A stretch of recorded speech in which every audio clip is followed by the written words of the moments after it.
I think it's a political lang issue na ni-raise nila dun sa impeachment. Paano niyo po nasabi yun, ma'am? Kasi sa tingin ko naman yung mga evidence nila are not sufficient to substantiate yung kanilang mga allegations. So for example po, ma'am, at sa palagay niyo, ano po yung Example hindi po na siya substantiate? sa addiction ni President, ilang beses naman na po napatunayan na hindi naman talaga siya into drugs. Meron na yung evidence yung tungkol sa, di ba, si St. Luke's nagbigay naman ng kanyang ng result ng kanyang drug test. At the same time, ilang beses ba kailangan patunayan ni President yun? Hindi naman siya dapat ang yung sino yung nag-aakusa, siya dapat magpatunay na talagang into drugs si President. At saka makikita mo naman yung mga actuations, yung mga paano magsalita si President, paano siya mag-decide on yung matters that involves yung ating sa bansa. Nakita mo naman maganda ang direction ng ating economy and all. So ganun po ba ang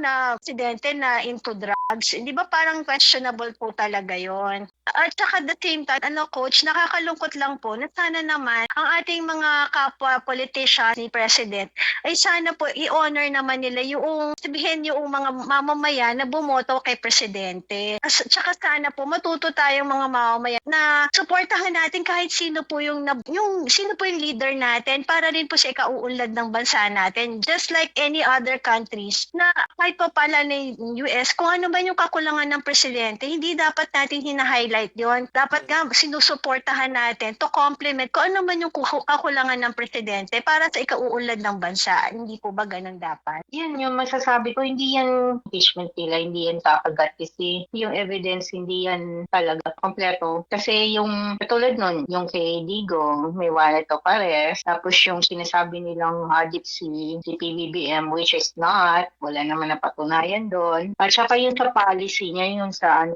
program plans, policy yun it's not unconstitutional, it's a policy. Like example, yung policy ni Digong sa war on drugs, hindi man siya impeach doon. Kasi policy yun ng presidente. Yung mga policy ng presidente, hindi kasama sa yun, hindi yun unconstitutional. So, hindi yan prosper. Tsaka, ito lang sa akin, pwede po ba, mga kababayan, supportan na lang natin yung gobyerno. Kasi ako, as OFW, napansin ko, ang ganda na ng economy natin kasi ang baba ng palitan ng Canadian dollar to peso. Yun, ang taas mo ng palitan. Dollar, salamat. Pero ang reflection nun sa bansa natin, hindi gumaganda yung economy natin. Ibig sabihin yung bumabagsak ang economy natin. Kaya please lang po, pakiusap. Supportahan na lang natin yung gobyerno. May 2028, tapos na yan.